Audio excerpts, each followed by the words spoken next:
E aí pessoal, como vai? Tudo bem? Eu sou o Juninho, bem-vindos ao All Star Comics e hoje um feedback sobre a conclusão da fase do Lanterna Verde sob o comando do Grant Morrison. Vou deixar as minhas impressões aí sobre a conclusão dessa fase.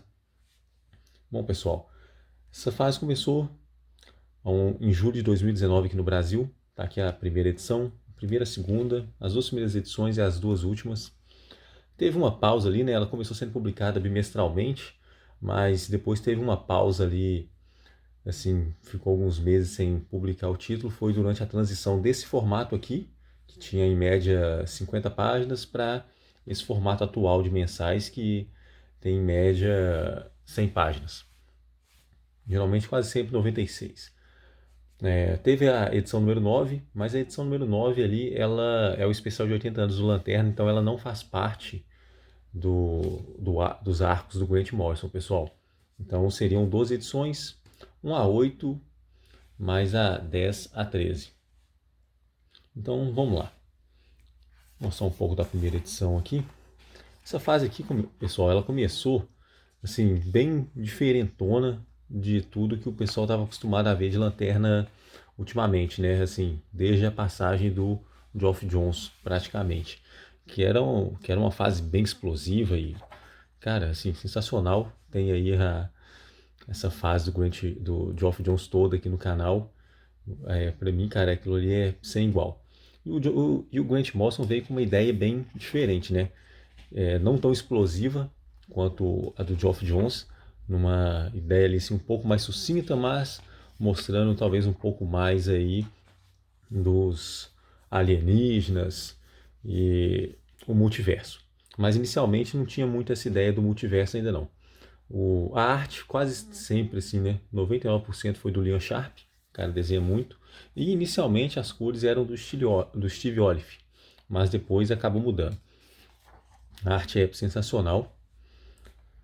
E bom, vamos lá. O primeiro arco para mim é o melhor de todos, pessoal. São aproximadamente uns 4 arcos, basicamente, né? Mas está tudo interligado, então não precisa levar muito isso em consideração, não. Que é o arco que se conclui ali em Areias Esmeraldas. Para mim, cara, aquela história ela é sensacional. Acho que ela tá na edição 3 ou 4, se eu não me engano. E, cara, que espetáculo que foi aquela história, sabe? Depois dela, começa aí essas loucuras aí de multiverso. Multiverso geralmente já é uma loucura, né, cara? Mas quando é o Grant Morrison escrevendo, cara, aí passa dos limites. Ele, cara, alopra totalmente mesmo, sabe? E assim, essa fase, cara, o primeiro arco, bem dizer assim, ele é palatável aí para qualquer leitor. Depois que começa essas loucuras aí de multiverso, aí a coisa já muda, sabe? Não sei se qualquer leitor vai ler e vai agradar da história, não, sabe? É muita loucura. E o Grant Morrison ele tem um padrão de escrita, isso aí eu percebo isso aí desde aquela fase do Batman, né? Basicamente ali, segundo terço ali da fase dele à frente do Homem Morcego, só pode reparar que ele sempre começa complicando as histórias, começa a colocar um monte de texto assim, sabe? Falando um monte de coisas, às vezes parece sem noção, sabe? Mas acaba não sendo. E parece que assim, né? No final das contas, a grande parte mesmo está aí mais para confundir o leitor, sabe? Não acaba nem sempre levando a muita coisa ali, essas ideias, esses textos meio malucos que ele coloca. Eu vou mostrar um mais para frente ali, para exemplificar um pouco o que eu estou querendo dizer. E aí, pessoal, o começo dos capítulos é sempre meio chato, sabe?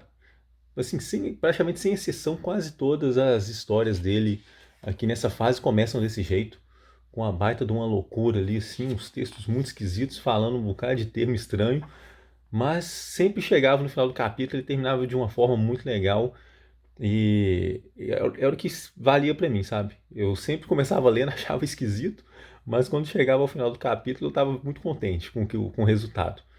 Então, mesmo sendo algo bem diferentão do que eu estava acostumado e do que eu realmente gosto de ler em quadrinho de super-herói, eu gostei dessa fase, essa fase malucona aqui do Grant Morrison. Ela é bem original, cara, é diferente de tudo. que eu já vi, assim, não só de lanterna, mas de quadrinho em geral, assim, é um trem bem diferente, sabe? E eu gostei. Como eu disse, eu acho que não vai agradar todo mundo. Muitos leitores aí provavelmente vão achar isso aqui extremamente chato e estranho, não vão entender absolutamente nada, muitas vezes, mas no geral eu acabei gostando. Como eu disse, mudou o colorista, pessoal. Acabou que o próprio desenhista continuou fazendo arte final e colorindo. Eu preferia o Steve Olive colorindo, sabe? Com o desenhista aqui, cara, a arte ficou muito digital, sabe? Tá vendo? Eu acho que, sei lá, perdeu um pouco. Mas deu liberdade pro cara de fazer o que ele quer. Porque muitas vezes, em uma única história, o cara coloca aí uns 3 estilos de desenho diferentes, sabe? E colorização também. Então, bom, era o que ele preferia ter feito, então acabou ficando desse jeito. Mas eu ainda gosto do estilo mais tradicional ali com o Steve Olive colorindo. Agora sobre os textos, né, pessoal? Que eu disse que sempre começa com algumas loucuras. Deixa eu achar aqui. Aqui, pessoal. Reparem esse quadro aqui. Esta é a fraqueza do hiper-homem. Esta é a neurotoxina xenomineral que transforma o super-herói inocente Craig Quentin no monstro homicida. A substância de alteração de personalidade e reversão de moral, conhecida como mecandro. Acho que é essa a pronúncia. Bom, pessoal, deu para ter uma ideia mais ou menos do que eu quero dizer. A quantidade de coisas que ele falou e uns termos muito esquisitos parece que é algo assim muito estranho mesmo, mas na verdade não é. Se o pessoal reparar direito, ler com atenção, vai ver que assim, o que ele está dizendo é muito simples na verdade. Mas nem sempre é assim. Às vezes é alguma coisa muito esquisita mesmo e tá aí só para te confundir e te fazer ficar pensando, cara, o que esse cara está escrevendo mesmo? E você vai ler e reler provavelmente o quadro aí umas 2, 3 vezes para compreender tudo, sabe? Mas bem, pessoal, no geral tá aí. Eu gostei da fase do Grant Morrison de um modo geral. Ele não deixou nada assim, tipo, que vai ficar para o futuro ali, que vai alterar para sempre a história do Lanterna. Mas ele já deu uma ideia do que está por vir. Eu já estava até sabendo, que eu já andei vendo alguns reviews dos quadrinhos do Lanterna que já estão saindo lá fora. Agora o Geoff Johns, cismei. Agora o Hal provavelmente vai ficar na geladeira um tempo, já que ele foi o grande astro disso daqui tudo. Então vai vir aí provavelmente bastante lanterna aí, títulos do Lanterna com o John. E os outros lanternas novos que eles criaram aí, porque agora tá um excesso de lanterna humano, pessoal. Cara, que eu tô achando assim completamente desnecessário. Uma coisa que eu sempre gostei na tropa foram os lanternas alienígenas e hoje em dia, cara, tá um excesso de lanterna humano, velho, que tá sem noção, velho. Daqui a pouco a gente vai ter uma lanterna de cada país. Escuta o que eu tô te falando, velho, sem necessidade nenhuma. Pra mim, o quarteto Esmeralda ali é o que conta, que é o Hal, o John, o Guy e o Kyle. São os melhores desde sempre. E o Lanterna clássico também, né? Apesar de ele não fazer parte da tropa. Então, o jeito agora é aguardar, né? Ele dá uma ideia como eu disse, ele dá uma ideia do que está por vir. Então, aparentemente, aí, o Hal vai ficar na geladeira um bom tempo. E vamos ver aí o que mais vai vir possivelmente, né, pessoal? Eu não sei, os reviews que eu vi das fases novas do Lanterna aí não foram muito favoráveis, para ser sincero. Tá assim, tá naquele bem mais ou menos, aparentemente.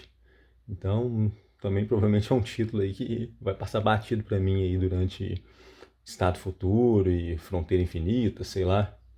Essas coisas que estão vindo aí da DC pra frente.